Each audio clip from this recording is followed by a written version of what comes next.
샬롬. 오늘도 성경 일독 말씀 묵상에 함께 하시는 성도 여러분, 주님 이름으로 환영합니다. 찬송가 420장 너 성결케 위해 찬송하겠습니다.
오늘 말씀은 출애굽기 19장 1절에서 6절입니다. 출애굽기 19장 1절에서 6절 말씀 제가 봉독하도록 하겠습니다. 이스라엘 자손이 애굽 땅을 떠난 지 3개월이 되던 날 그들이 시내 광야에 이르니라.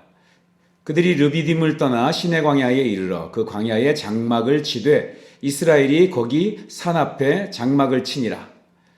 모세가 하나님 앞에 올라가니 여호와께서 산에서 그를 불러 말씀하시되 너는 이같이 야곱의 집에 말하고 이스라엘 자손들에게 말하라. 내가 애굽 사람에게 어떻게 행하였음과 내가 어떻게 독수리 날개로 너희를 업어 내게로 인도하였음을 너희가 보았느니라. 세계가 다 내게 속하였나니 너희가 내 말을 듣고 내 언약을 지키면 너희는 모든 민족 중에서 내 소유가 되겠고 너희가 내게 대하여 제사장 나라가 되며 거룩한 백성이 되리라. 너는 이 말을 이스라엘 자손에게 전할지니라. 아멘. 날마다 성경 일독을 통한 은혜가 우리 사랑의 교회 모든 식구들에게 넘치기를 원합니다. 출애굽기 여행을 시작한 지 벌써 일주일이 되었는데요. 우리와는 달리 이스라엘 백성들은 출애굽 여정이 마냥 즐거워 보이지만은 않습니다. 뭔가 기쁘고 회복이 있는 여행이 아닌 것 같아요. 물론 새롭게 얻은 이 자유를 만끽하는 시간도 있었겠지만 얼마 지나지 않아서 이 여행에는 많은 갈등과 문제들이 생겨나기 시작했습니다. 혹시 이스라엘 성지순례를 해보신 분이나 아니면 그 이야기를 들어보신 분들은 잘 아실 텐데요. 이 광야가 절대로 여행하기에 좋은 지형이나 날씨가 아니지 않습니까? 더군다나 이 출애굽 여행은 여행용 가방 하나 달랑 들고 좋은 호텔 투숙하면서 맛집 찾아다니는 그런 여행이 아니었습니다. 살림살이를 다 가지고 또 온 가족이 움직이며 날마다 텐트를 쳤다가 풀었다가를 반복해야 했습니다. 결코 쉽지 않은 여행이었겠죠. 애굽을 떠난 지 3개월 만에 드디어 이 방랑의 시간이 멈췄습니다. 드디어 시내산에 도착한 것이죠. 매일 짐을 쌓고 풀고를 반복하던 지난 3개월의 여정이 끝이 난 것처럼 보였을 것입니다. 이제 이곳 시내산에서 11개월 5일 동안 머물게 될 텐데요. 과연 이스라엘에게 어떤 일이 일어나게 될까요? 오늘 우리가 읽은 말씀에는 모세의 1차 시내산 등반에서 일어난 일들이 기록되어 있습니다. 시내산 아래 진을 치고 십계명을 받고 이제 유대인으로서 하나님의 백성으로서 생활의 기초가 되는 율법들을 받는 등 아주 중요한 의식들이 이제 시내산에서 이루어지게 될 것입니다. 먼저 오늘 시내산에서 십계명을 받는 모습을 보면서 기억해 둘 게 있습니다. 자, 여러분은 어떻게 생각하십니까? 자, 구원과 율법, 이 둘 중에 무엇이 먼저였을까요? 이스라엘 백성들이 율법을 잘 지켰기 때문에 그들을 하나님께서 구원하시고 백성 삼으시고 제사장 나라로 삼으신 것이 아니었습니다. 하나님은 그들을 먼저 구원하셨습니다. 그러니까 율법 전에 구원이 먼저인 것이죠.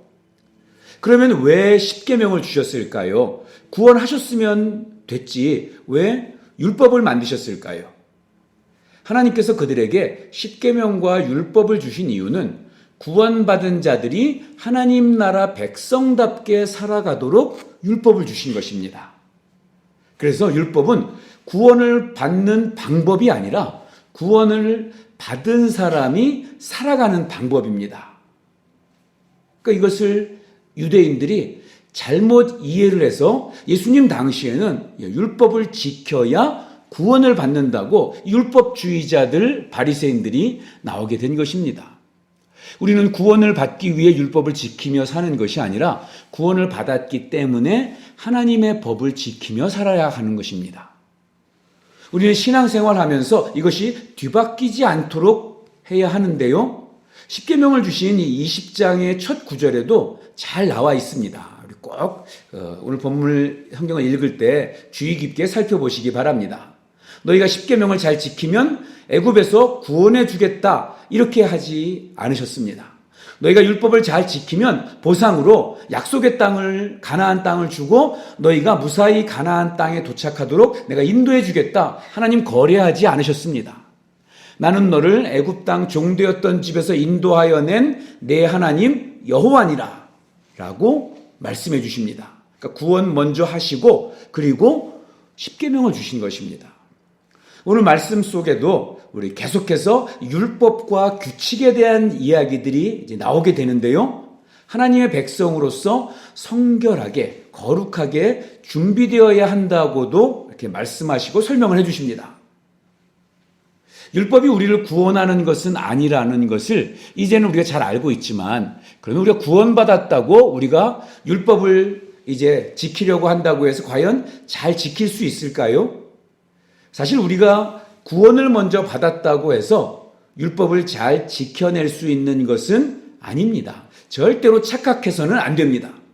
도리어 율법은 구원받은 우리가 내 능력이나 내 힘이 아니라 하나님의 은혜가 아니라면 얼마나 더럽고 연약하고 부족한 존재인지를 보여주고 깨닫게 해주는 거울에 불과합니다.